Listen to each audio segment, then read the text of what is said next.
We're now in the gallery that goes from 1890 to 1910.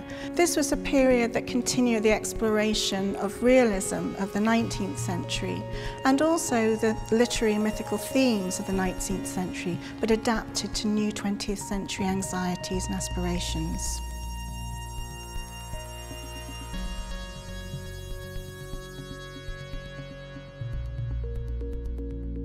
A startlingly realistic piece is this one here by the Welsh sculptor Dascomb John. It's called Boy at Play, and you can see it has this wonderfully refreshing, unconventional, abandoned pose. And if we look carefully, you can see how he's used the softness of the material to enhance the naturalism of the piece. So he's smoothed the texture of the skin.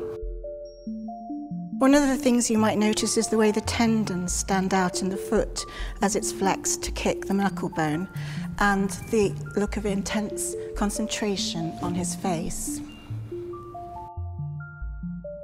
We see an equally abandoned pose over here in a much more famous figure of Eros. You might recognise him from the version up the road in Piccadilly Circus. Here you can see that again, he's been made out of bronze, and the strength of the bronze has allowed the figure to be poised on just one toe. And if you look closely at the face of Eros, you can see that instead of actually creating the shape of the eyes, Gilbert has simply modelled the sculpture so there's just shadows and light that give a suggestion of the eyes.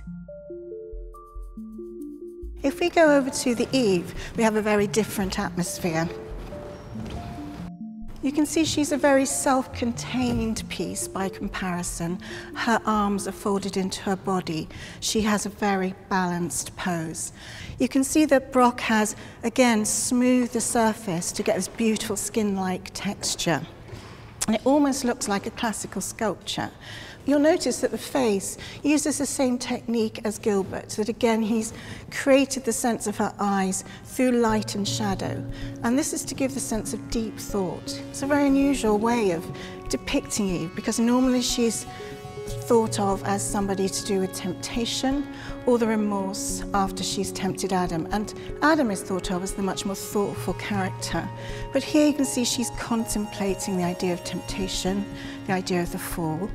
And I think that Brock is inviting us to do the same, because he's made her so exquisitely beautiful out of such exquisitely beautiful materials.